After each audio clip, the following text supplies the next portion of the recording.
Osama Bin Laden, el hombre que ordenó el ataque contra Estados Unidos. El 11 de septiembre, el trauma de Nueva York.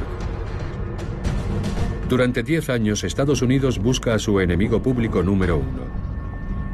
Y lo encuentra donde nadie podía imaginar. Bin Laden muere en Abbottabad, Pakistán, el 2 de mayo de 2011. Durante la operación, numerosos documentos privados caen en manos de los estadounidenses. Algunos se publican más tarde en Internet y nos permiten asomarnos a la vida de Osama Bin Laden. Cómo se sentía, qué pensaba y cómo amaba y odiaba. Osama Bin Laden, íntimo y personal.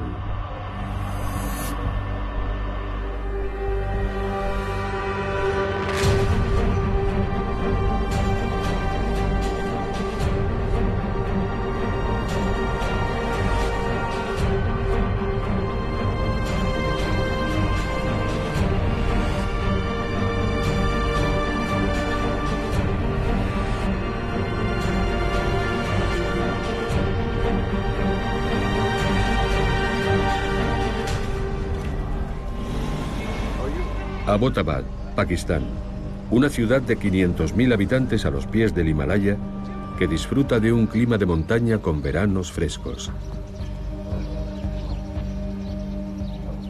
Junio señala el inicio de la temporada veraniega. Pakistaníes acomodados de las calurosas regiones del sur disfrutan aquí de un agradable verano. Abbottabad es una ciudad segura. Al fin y al cabo, la Academia Militar del Ejército pakistaní está aquí. En este tipo de entorno abundan los colegios privados y los internados de calidad. Si se compara con el resto de Pakistán, en la ciudad reina una agradable calma. El barrio de Bilal Town no es uno de los más distinguidos. Sin embargo, en este entorno casi rural hay grandes propiedades aisladas. Ninguno de los residentes sospecha que en una de esas casas se oculta el hombre más buscado, Osama Bin Laden. En otro tiempo sembró el miedo y el terror en el mundo occidental. En su casa de Abbottabad, solo una televisión lo conecta al mundo exterior. A veces en las noticias se ve a sí mismo, el hombre al que muchos consideran el terrorista más peligroso del mundo. Para quienes lo buscan parece que ha desaparecido de la faz de la tierra. En su escondite ve una y otra vez cintas de vídeo que muestran lo que él considera su mayor triunfo. El ataque al World Trade Center el 11 de septiembre de 2001, en el que perecieron casi 3.000 personas.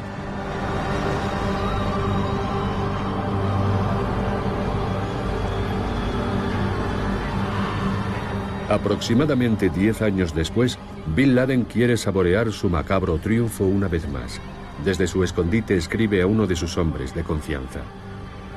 Pronto será el 10º aniversario del bendito ataque contra Nueva York y Washington. Todos sois conscientes de que debemos aprovechar el aniversario en los medios.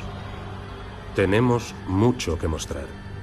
Si Al Jazeera se muestra receptiva, les decimos que estamos dispuestos a cooperar.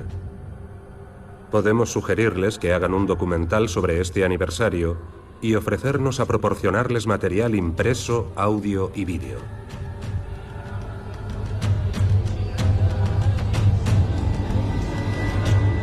También deberíamos buscar un canal estadounidense que tienda a ser imparcial.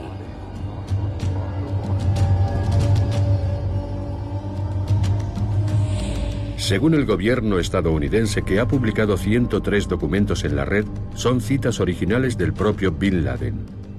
Material encontrado en Abbottabad en 2011, la mayoría en discos duros. Aunque Bin Laden se expresa con libertad en estos documentos, no sabemos qué impresión nos daría en un cara a cara. Pero el periodista británico Peter Bergen lo experimentó en primera persona. Conocí a Bin Laden en 1997 en el este de Afganistán. Fue su primera entrevista para la televisión. Daba la impresión de ser un hombre serio, bien informado. Muy discreto. Yo no me lo esperaba. Pensaba que iba a dar puñetazos en la mesa y a gritar. Y no fue así, estaba muy tranquilo. El 11 de septiembre de 2001, Osama Bin Laden humilla a la mayor potencia mundial, Estados Unidos. Osama está en una cueva en Afganistán. Rodeado de sus seguidores, lleva la cuenta de los aviones secuestrados que se estrellan contra sus objetivos uno tras otro.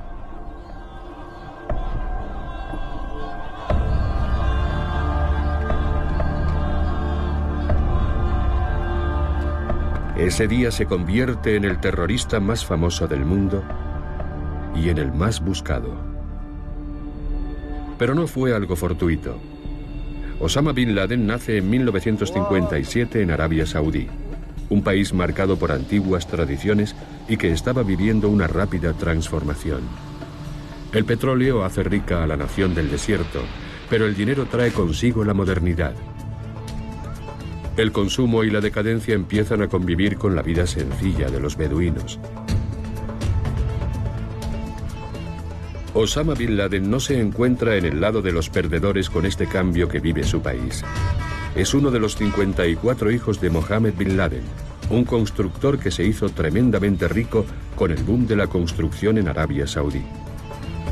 La familia Bin Laden, muy bien conectada, continúa ganando prestigio e influencia.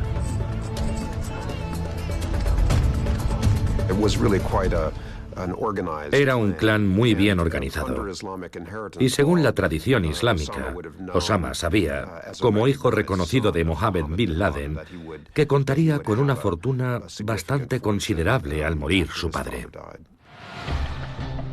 Como muchos saudíes de su generación, al joven Osama le interesan las novedades. Los coches son su pasión.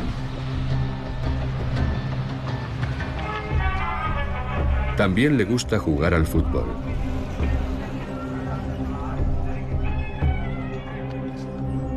En Jeddah estudia en los colegios más elitistas del país.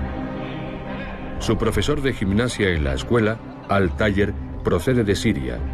Allí pertenecía a la radical hermandad musulmana. Ahora vive exiliado en Arabia Saudí. Este profesor intenta deliberadamente influir en las ideas políticas del joven Osama. Osama tuvo una formación muy especial, en un entorno elitista influido por la cultura europea, pero también fue educado por activistas sirios de la hermandad musulmana que veían el Islam como un motor de cambio político y no solo como una práctica religiosa. Osama Bin Laden estudia economía y ciencias empresariales en la Universidad Rey Abdulaziz en Jeddah, pero asiste a conferencias de estudiosos islámicos. Uno de ellos, Abdallah Yusuf Assam, llama a los fieles a la yihad, la guerra santa.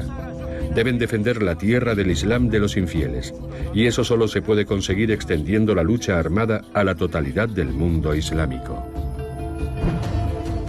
Afganistán. Aquí los yihadistas luchan contra un invasor hostil. Las tropas de la Unión Soviética han ocupado el país. Muchos jóvenes saudíes acuden a la llamada de esta guerra santa por sus convicciones, pero también por sed de aventura. En 1984, Osama Bin Laden se convierte en uno de ellos, y su participación en la guerra lo hace famoso en su país. En 1990, Estados Unidos despliega sus tropas en Arabia Saudí. Su misión es liberar a la vecina Kuwait, invadida por el dictador iraquí Saddam Hussein. Para Bin Laden, la presencia de tropas norteamericanas en su patria es una afrenta al mundo musulmán. Los lugares santos del Islam, la Meca y Medina, están en Arabia Saudí. La retirada de los rusos pone fin a la aventura de Bin Laden en Afganistán.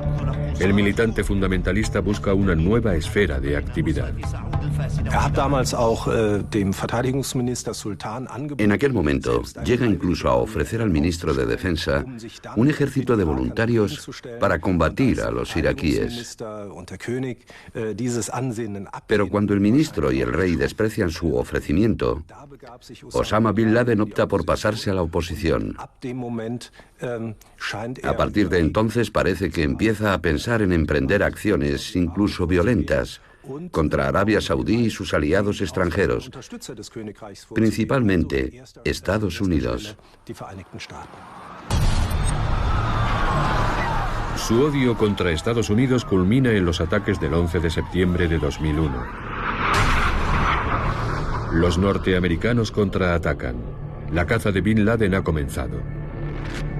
Al principio con equipos de la CIA en Afganistán.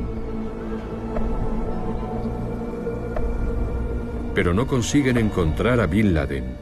Ni siquiera cuando tropas de Estados Unidos se internan en la región del Hindu Kush a finales de 2001, consiguen dar con él. Durante años, los estadounidenses presuponen que Bin Laden se esconde en las montañas de Afganistán o en las regiones tribales de Pakistán. La búsqueda de Bin Laden a lo largo de toda una década, a veces creo que fue una fuente de gran frustración para los servicios de inteligencia, si no de bochorno. ¿Cómo era posible dedicar tantos medios y tantas personas a aquella búsqueda y conseguir tan poco? Hay que tener en cuenta que la inversión pública en este asunto tuvo sus altibajos. Estaban ocurriendo otras cosas. Llegó la invasión de Irak y los graves acontecimientos que sucedieron al final de la guerra en Irak, las consecuencias de la guerra. Aquello restó recursos a la búsqueda de Bin Laden y la atención pública también disminuyó. Pero desde 2005, Bin Laden no tuvo que esconderse en aldeas o en cuevas de las montañas. En 2004, un intermediario pakistaní compra varios solares colindantes en un barrio de Abbottabad. Paga por ellos $50.000 y solicita un permiso de edificación. Su cliente quiere construir una vivienda con espacio para una docena de residentes. En 2005, un equipo de construcción levanta la casa. El vecindario se ha elegido con mucho cuidado. Gran parte de la población de Bilal Town es gente jubilada o semijubilada, personas que siguen teniendo alguna ocupación después de su retiro. No es una zona activa, donde la gente se levanta a las 6 de la mañana para ir a trabajar. Es un barrio tranquilo, donde el día empieza a las 9 de la mañana, y los que se levantan antes son los menos, la verdad. No hay mucha interacción social. La casa está rodeada por un muro, algo habitual en una cultura que oculta a las mujeres de los ojos de los extraños. Shaukat Qadir conoce la situación en Abbottabad. El edificio era grande, era bastante grande, pero la mayoría de las casas de las residencias de Bilal Town tienen un tamaño similar. Son unos 5 canars de terreno en el idioma local, que vienen a ser unos 2.000 metros cuadrados. No son demasiados, pero es una propiedad grande, aunque para la mayoría de las familias de clase media de la zona no sería una casa especialmente grande. Y desde ese punto de vista, tampoco es tan cara. Bin Laden escribe cartas, memorándums y mensajes desde su escondite. Sabe que debe tener mucho cuidado. En la casa no hay conexión a Internet ni teléfonos móviles, pero tampoco está completamente aislado. No olvidemos que tenía mucho tiempo libre, así que escribía memorándums de 46 páginas a sus lugartenientes y a continuación los copiaba en una memoria USB y se la daba a un correo. Estos correos eran perfectos para Bin Laden, porque también eran sus guardaespaldas. Hablaban árabe porque habían crecido en Kuwait, pero eran de Pakistán y también hablaban el idioma local, así que podían presentarse como naturales de la región. Los correos entregan los mensajes de Bin Laden a intermediarios, la mayoría en memorias USB.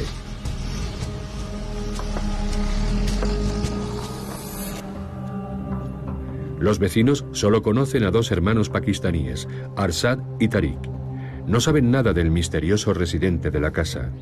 Arshad Khan, uno de los correos, protege a Bin Laden de los ojos de los vecinos. Una de las cosas que decía a sus vecinos era que tenía un tío anciano viviendo con él, con su esposa y sus hijos, y que estaba enfermo. Esa era la excusa para no relacionarse con nadie.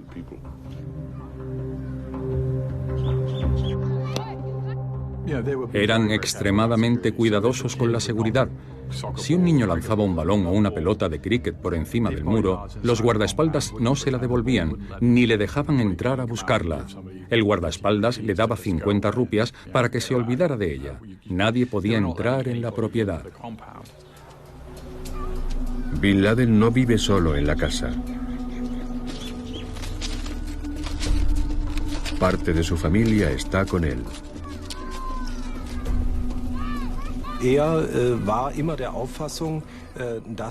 Él siempre defendió que un buen musulmán debía tener 4 esposas, lo cual es una práctica común, al menos entre los musulmanes conservadores de Arabia Saudí. Casarse con 2, 3 o 4 mujeres no es nada especial si se tienen los medios. 2 de sus 4 esposas están con él en Abbottabad. De hecho, 2 de sus hijos nacen aquí. Como Bin Laden señala en una de sus cartas, vivir con niños cuando te escondes del mundo entero supone todo un desafío. Una de las medidas de seguridad más importantes es controlar a los niños. No hay que permitir que salgan de casa, excepto en casos de extrema necesidad, como la atención médica, ni que salgan al patio sin un adulto que controle el volumen de su voz. En la casa había una docena de niños, hijos y también nietos de Bin Laden. Apenas existen fotos de estos niños. Las 2 esposas habían recibido educación y tenían una clase en la que enseñaban a los niños. También les ayudaba Bin Laden instruyéndoles sobre distintas materias. El patriarca visita la clase casi todos los días. Muestra interés por el progreso de sus hijos. Bin Laden prestaba mucha atención a sus hijos y a su familia. No es extraño que personas que perpetran crímenes en masa tengan al menos una faceta de bondad. Y Bin Laden era indiscutiblemente un padre dedicado. Leía poesía a sus hijos, los instruía en el Corán. Las cartas que recibe de sus hijos adultos, que no pueden estar con él, muestran un gran afecto hacia su padre. Una de sus hijas escribe: «Te añoramos constantemente y nos alegra escuchar tus mensajes de voz».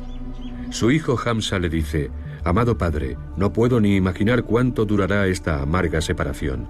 Aún recuerdo la última vez que te vi». La respuesta de Bin Laden es igualmente afectuosa.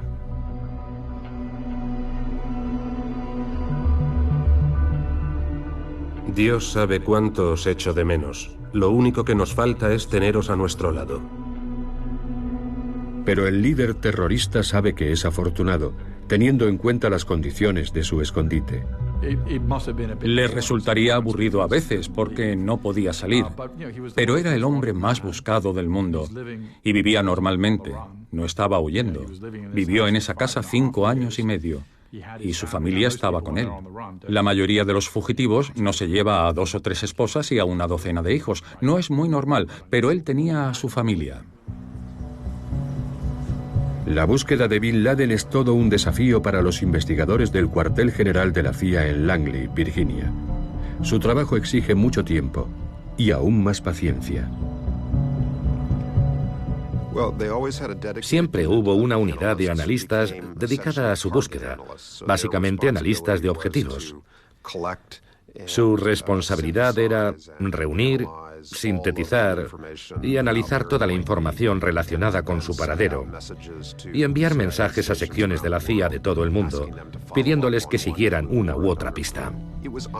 A partir de 2002, se hizo evidente que Bin Laden utilizaba algún tipo de correo, porque de alguna forma sus grabaciones llegaban a Al Jazeera y a otros medios. Alguien tenía que llevarlos. La CIA estaba buscando a esos correos, intentando seguirles la pista para averiguar cómo se hacían las entregas.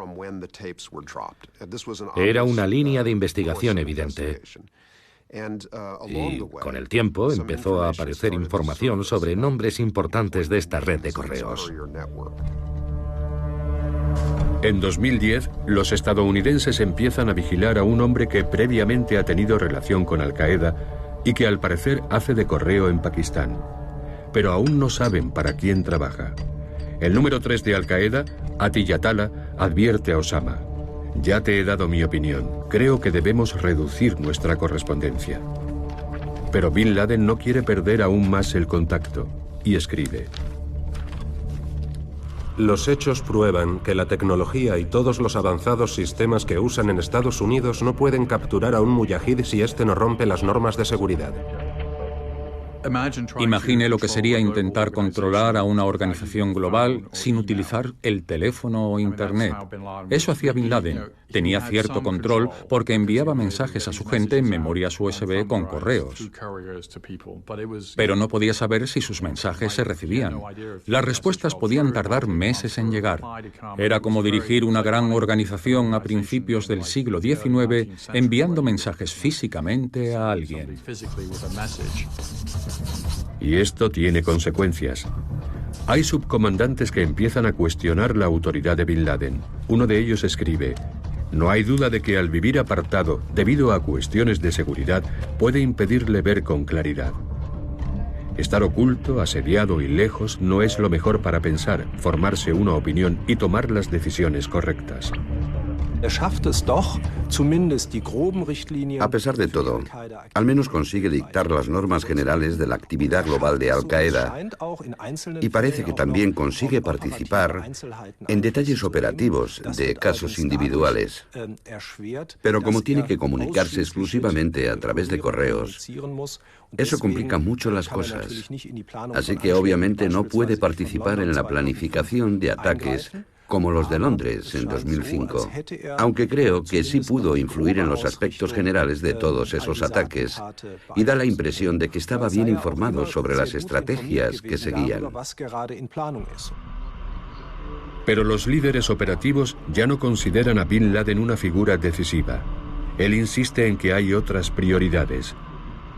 Debemos comprender que gran parte de la batalla tiene lugar en los medios. No le complace la forma en que están retratándole los medios. He visto programas sobre mí que se basan en informaciones incorrectas. Si una persona no revela su historia, los medios y los historiadores inventan una para él, sea o no sea cierta. Obviamente, es un narcisista en muchos aspectos importantes. Se ve a sí mismo como indispensable para la causa, para su fe y para la historia del mundo. Y hay una gran megalomanía en sus actos y en la visión que tiene de sí mismo. Puede que en persona pareciese un hombre reservado, incluso humilde, pero en las decisiones que tomó y en la forma en que se definió a sí mismo como líder, se ve claramente que era un hombre narcisista y muy vanidoso.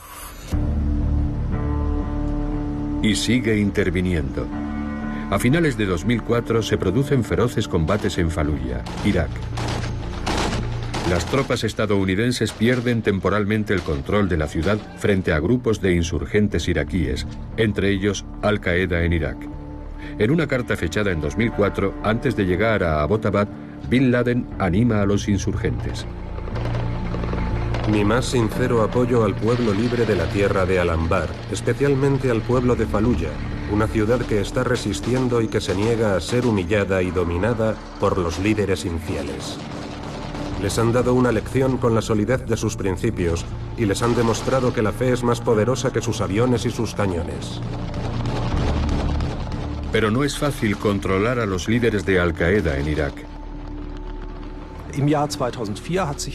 En 2004, Abu Musab al-Zarqawi, un jordano que posteriormente se convertiría en el líder de Al-Qaeda en Irak, se alía con Osama Bin Laden. Ha jurado fidelidad a Bin Laden, aunque los expertos saben que no tiene mucho en común con Al-Qaeda.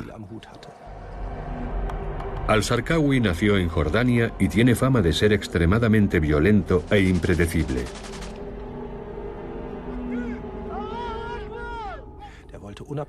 Quería seguir siendo independiente y hacer la guerra a su manera. Pero Al-Zarqawi no solo combate contra las fuerzas de Estados Unidos. Una y otra vez, Al-Qaeda en Irak lanza ataques contra los chiíes iraquíes. El resultado es que ahora la mayoría de las víctimas del terror islámico son musulmanes. En una carta de 2007, Bin Laden advierte de las consecuencias de estos actos. Mucho me temo que si siguen empleando tácticas como estas, acabarán poniendo a la gente en nuestra contra. Nuestros hermanos están empeorando las cosas exponiéndose al mal y a la hostilidad. Hubo tensiones desde el principio. Bin Laden y sus colaboradores más cercanos hicieron un esfuerzo para ejercer cierta influencia y controlar de alguna forma a aquel grupo de Irak. Tirar de la correa de vez en cuando. Pero al final se les escapó de las manos. Esa correa se rompió hace un par de años y surgió el Estado Islámico, una organización con más recursos que ahora vemos como una amenaza mayor. Para Bin Laden, Estados Unidos sigue siendo su gran adversario, siempre y en todas partes. En Afganistán también. En una carta a un camarada, describe lo que él considera la mejor estrategia. Al-Qaeda se concentra en su gran enemigo exterior. Los enemigos de la Umma son un árbol maligno con un grueso tronco y ramas de distintos tamaños, incluidos los países de la OTAN. Queremos cortar este árbol de raíz. Nuestra fuerza es limitada, así que la mejor forma de derribar ese árbol es concentrarnos en cortar su tronco.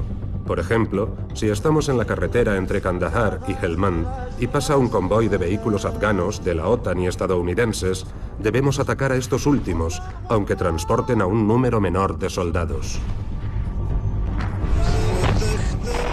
Sigamos presionando a Estados Unidos hasta alcanzar un equilibrio de terror.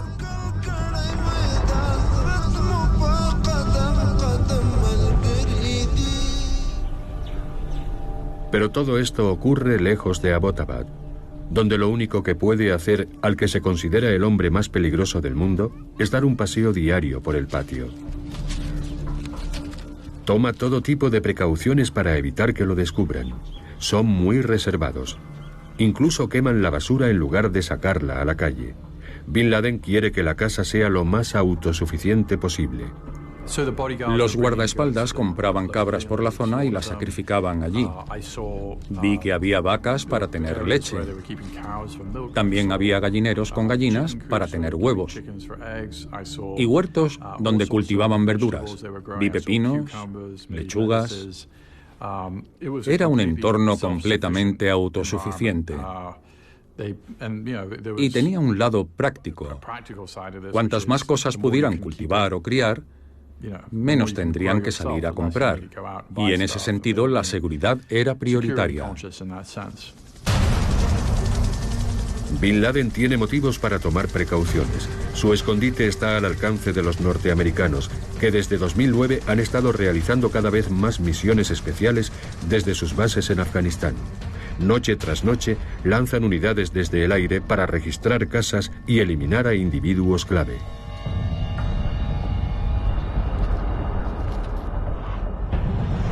Además, emplean otra arma con los mismos fines: drones.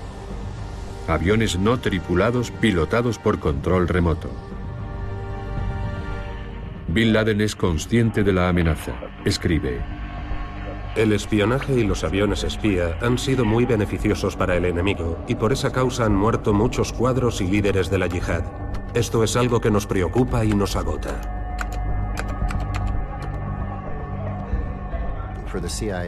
La CIA y los responsables de las misiones de contraterrorismo vieron el potencial de este recurso antes que sus homólogos del ejército, para los que solo eran unos aviones raros.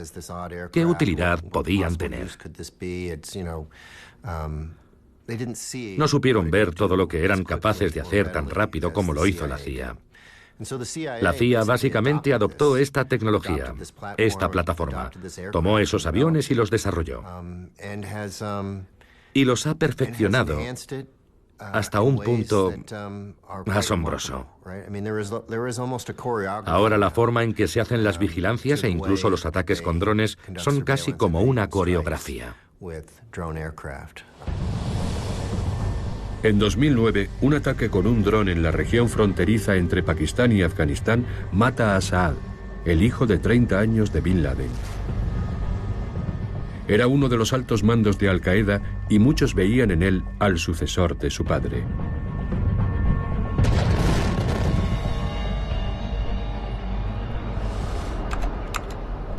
Osama Bin Laden escribe sobre la muerte de su hijo. Que Dios lo acepte entre sus mártires, lo eleve a lo más alto y lo tenga en compañía de los profetas, los amantes de la verdad, los mártires y los justos. También rezamos porque Dios nos recompense por su pérdida y nos conceda un sucesor.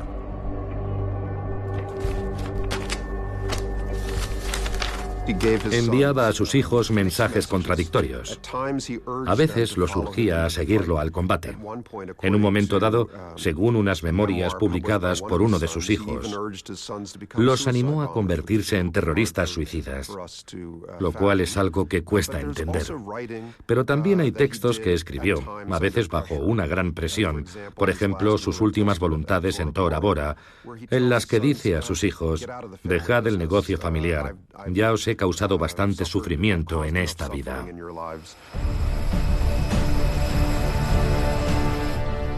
Este hombre está detrás del uso masivo de drones, el presidente Barack Obama. Y este otro es una figura clave en el ejército americano, el general Petraeus. Ambos se convierten en objetivos en las fantasías de venganza y omnipotencia de Osama Bin Laden. He pedido que se preparen 2 grupos con la misión de atacar el avión de Obama o Petraeus, de cualquiera de los dos, si visitan Afganistán o Pakistán. Obama es el líder de los infieles. En cuanto a Petraeus, es el hombre más señalado en este último año, y su muerte alteraría el curso de la guerra. Este tipo de cosas no se pueden descartar, pero cada vez parecía menos probable. Daba más la impresión de que Bin Laden estaba perdiendo el contacto con la realidad de la organización que dirigía y sus posibilidades. Eran puras fantasías. Pero Bin Laden se ve a sí mismo como un hombre realista, cree conocer bien a su enemigo y escribe: Una de las cuestiones más importantes cuando hay un conflicto es que cada bando debe informarse bien sobre la cultura de su enemigo, su historia y su forma de pensar. Ellos ya eran nuestros enemigos desde antes del Islam, y su odio siguió creciendo después de llegar el Islam. La civilización occidental ocupó nuestra tierra durante 1000 años, los griegos 400 y los romanos 600. Creo que tenía su propia teoría sobre la historia, basada en ciertas profecías e interpretaciones de textos islámicos con los que había crecido, pero sumamente distorsionada por conversaciones de campamento junto al fuego entre exiliados radicales en el entorno de estos conflictos.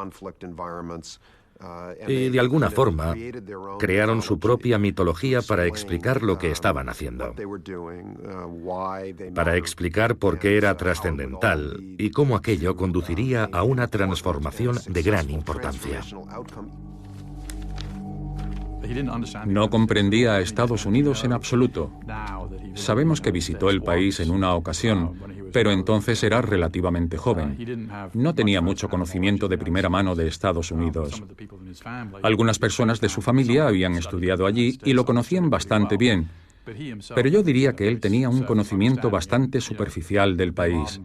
En su casa había un montón de obras de Noam Chomsky y otros críticos de la política exterior estadounidense. Eso está bien, pero solo es una parte. Creo que su visión de Estados Unidos era incompleta y además leía, como mucha gente, cosas que simplemente reforzaban sus puntos de vista. La imagen que Bin Laden tiene de Alemania también es bastante particular y cree saber cuál es la forma más fácil de hacerle daño. Boicotear los automóviles alemanes supondrá un grave golpe para la industria automovilística y a su vez perjudicará a otras compañías como BASF, la mayor empresa química del mundo, y la industria del acero, ambas muy importantes en Alemania. Si boicoteamos la industria alemana del automóvil, se perderán muchos empleos. Un consejo: no habléis de los judíos y de Palestina si estáis en Alemania. Allí es un tema muy sensible y provocará respuestas negativas para nuestra causa. Pero a ojos de Bin Laden, el gran adversario es Estados Unidos. Estados Unidos debe dejar de defender el mal, como apoyar a los judíos, y dejar en paz a los musulmanes para que establezcan un Estado islámico regido por el Islam. Queremos combatir a Estados Unidos, líder de los infieles. Es sabido que el pueblo estadounidense, representado por el Congreso y la Casa Blanca, tiene el poder supremo en el país y es quien toma al final las decisiones. Por eso debemos concentrarnos en combatir al pueblo estadounidense.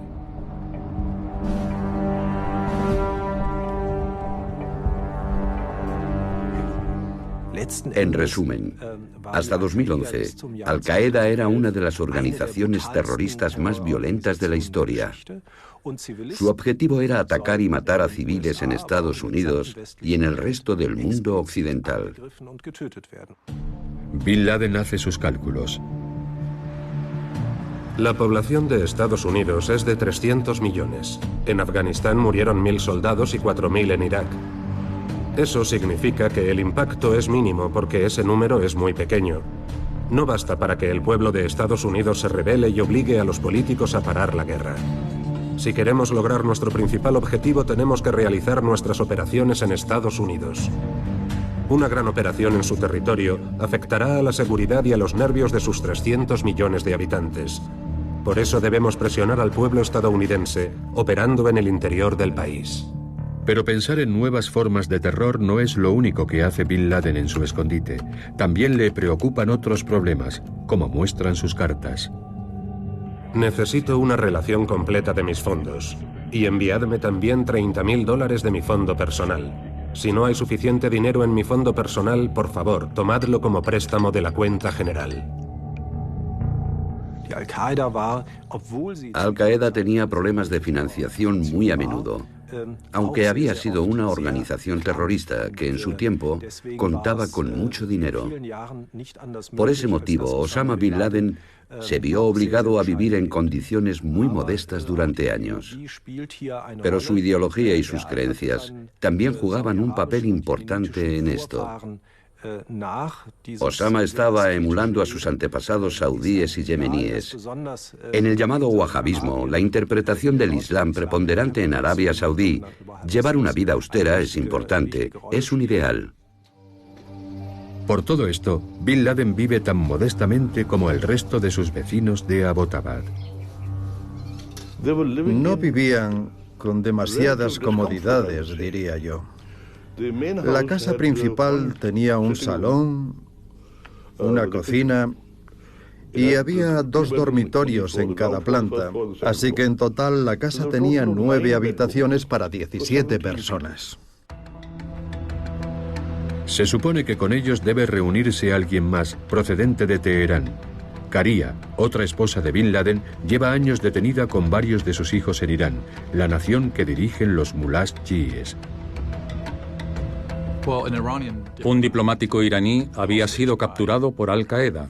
Lo habían retenido durante un par de años y los iraníes querían recuperar a aquel diplomático. Ellos tenían algo que quería Al-Qaeda. Tenían a varios miembros de la familia Bin Laden que estaban en Irán bajo una especie de arresto domiciliario, así que se hizo un intercambio de prisioneros. Bin Laden quiere a toda costa que Karia se reúna con él, pero sus colaboradores pakistaníes no están de acuerdo, como escribe a su esposa a finales de 2010. He estado con algunos hermanos de esta zona varios años y para ellos es agotador tenerme aquí por los problemas de seguridad. Van a cerrar esta casa y nos han pedido que nos vayamos. Dicen que somos demasiados, más de los que pueden mantener aquí. Bin Laden está dispuesto a correr un gran riesgo por su esposa, e incluso a abandonar la casa para reunirse con ella en secreto. En otra carta pide opinión a un hombre de confianza. Si Dios quiere, la visitaré. En tu opinión, ¿cuál es el momento más adecuado para ir de nuestra zona a la vuestra? ¿Al amanecer, cuando hay menos movimiento por el frío, o al anochecer? ¿Crees que alguien podrá llevarme al lugar donde me reuní con nuestro hermano hace tiempo en la ciudad vecina? La carta sugiere que salió de la casa al menos una vez.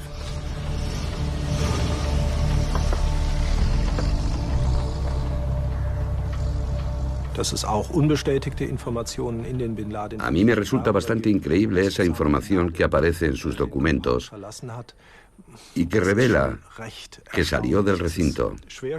Me cuesta imaginar que una persona tan importante y tan llamativa como Osama Bin Laden pudiera moverse por Pakistán sin llegar a ser reconocido. Por otra parte, es un país muy caótico. Lo único que de verdad es efectivo es el ejército. Ya fuese en una furgoneta o de otra forma, parece que Osama Bin Laden y parte de su familia fueron transportados con éxito por el territorio pakistaní hasta las regiones tribales y luego de vuelta a la casa. A principios de 2011, su esposa Karia se reúne con él en su escondite. Ya la había preparado de antemano. Por seguridad no podemos ir al médico. Por favor, guarda todas las recetas posibles de los médicos a los que visites para poder conseguir la medicación cuando estés aquí, si Dios quiere, y en caso de que sea necesario.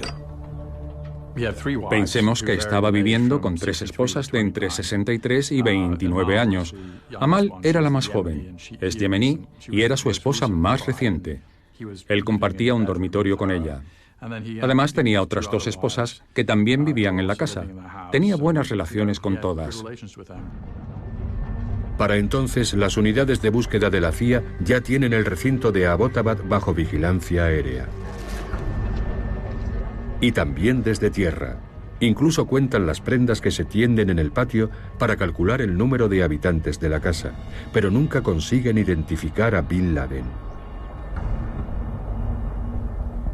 Desde principios de 2011, el presidente Barack Obama recibe informes regulares sobre uno de los residentes de la casa de Abbottabad, identificado como miembro de Al-Qaeda y que aparentemente trabaja como correo para alguien importante. Una de las cosas que pensó la CIA fue, vale, ¿qué puede significar esto? ¿Es un traficante de drogas que intenta mantener un perfil bajo? Lo cual no sería extraño en esta parte del mundo. ¿Es de Al-Qaeda pero no es Bin Laden? Ninguna posibilidad era tan probable como que realmente fuera Bin Laden. Después de casi 10 años de búsqueda infructuosa, por fin una pista sólida. En la Casa Blanca, el presidente Obama decide que ha llegado el momento de actuar. En la primavera de 2011 envía a un equipo de Navy SEALs a Abbottabad. Nadie sabe con certeza si allí encontrarán a Bin Laden. No fue una decisión fácil. En aquella sala, algunos eran escépticos con esa forma de proceder. No querían enviar un equipo allí. Preferían lanzar una bomba o mandar un dron. Al parecer, el presidente también decide no informar por adelantado al gobierno pakistaní de la operación. Sin embargo, faltan detalles por explicar respecto al papel de Pakistán. Creo que hay aspectos de la caza de Bin Laden y de la comunicación con los pakistaníes que a día de hoy desconocemos. Históricamente, en la búsqueda de fugitivos que presentan este tipo de perfil, con el tiempo se suele ir revelando nueva información a la vez que se hacen públicos más documentos. Actualmente, lo más esencial es de dominio público. Un grupo de soldados de los Navy SEALs despega de Estados Unidos el 26 de abril de 2011 y llega a Afganistán tras hacer escala en Ramstein, Alemania. No estaban seguros de que Bin Laden estuviera allí. Algunos pensaban que era muy probable y otros que era posible. Creo que el presidente Obama tomó la decisión correcta y está claro que tuvo que ser una decisión muy difícil. La noche del 1 de mayo de 2011, 2 equipos de las Fuerzas de Operaciones Especiales parten hacia Abbottabad desde una base estadounidense en Jalalabad, Afganistán. Despegan alrededor de las 11 de la noche y el vuelo dura unos 90 minutos. Las fuerzas aéreas pakistaníes no hacen nada. No había ninguna amenaza aérea de Afganistán en nuestra frontera occidental, ninguna. La única amenaza aérea venía de India, así que todos nuestros radares y medios antiaéreos estaban concentrados en aquella frontera, no en esta. Es más, los americanos sabían qué áreas estaban indefensas, donde no había control, y utilizaron esos lugares para entrar. Eso es lo que hicieron. Aquella noche Osama Bin Laden se retira a dormir como siempre al segundo piso de la casa, en el dormitorio que comparte con su esposa Amal.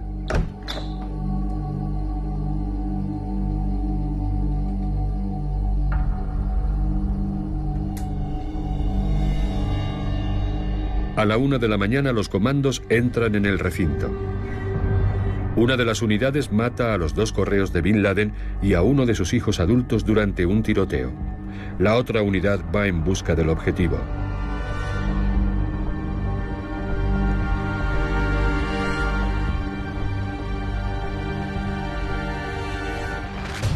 Osama Bin Laden no ofrece resistencia.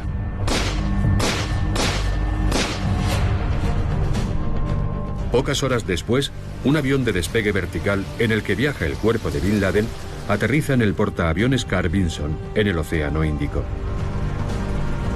Sus mujeres e hijos están detenidos en Abbottabad. En el portaaviones se prepara el cuerpo de Bin Laden para un entierro en alta mar, según el ritual islámico. Bin Laden recibe sepultura en el mar para evitar que nadie pueda encontrar su cuerpo. Según la tradición islámica, el entierro se debe realizar antes de 24 horas. No querían que la tumba de Bin Laden se convirtiera en un lugar de peregrinación, y creo que el entierro en el mar fue la opción menos mala que se les ocurrió. Mientras tanto, el mundo entero recibe la noticia de la muerte del líder terrorista. Esta noche quiero comunicar al pueblo de Estados Unidos y al mundo que hemos realizado una operación en la que ha muerto el líder de Al-Qaeda, Osama Bin Laden. Fue una bomba, pero no salieron millones de personas a la calle. Y yo creo que se debe a que Bin Laden no murió en el campo de batalla o en Tora Bora, en Afganistán, combatiendo con nuestros soldados. Murió en una casa de un barrio periférico rodeado de sus esposas e hijos. No opuso resistencia, no fue un fin heroico, se fue con un gemido. De repente, el mundo entero fijó su atención en la ciudad de Abbottabad y en la misteriosa casa de Bilal Town. No se permite el acceso al recinto ni a curiosos ni a periodistas. Aunque hay algunas excepciones.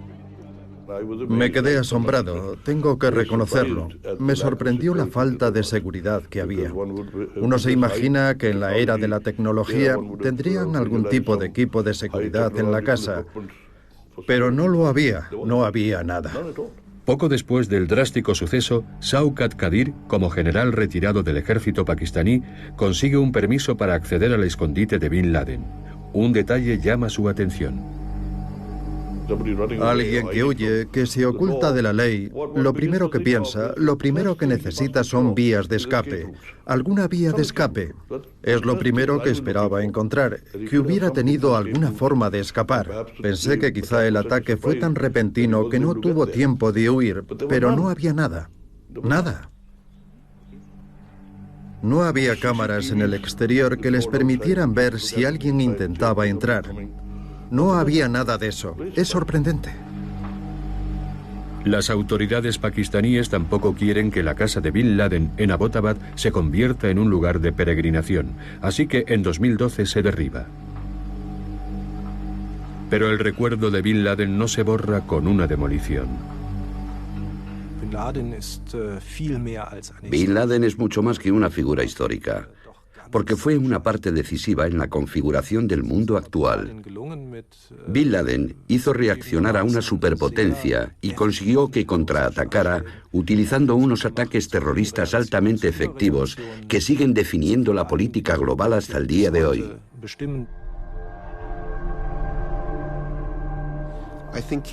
Yo creo que el legado de Bin Laden sigue siendo significativo porque jugó un papel decisivo en la legitimación, dentro de algunos círculos radicales islámicos, de los atentados terroristas masivos contra civiles en Occidente. Ataques sangrientos diseñados para los medios.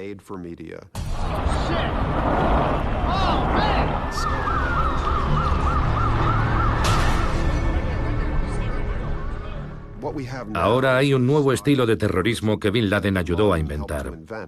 y es el atentado con múltiples víctimas contra objetivos civiles. Sus medios eran violentos y su estrategia simple. Estaba decidido a usar el terror para combatir la influencia de Estados Unidos en el mundo árabe. El siguiente paso era establecer regímenes fundamentalistas en las naciones árabes para unirlas en un califato.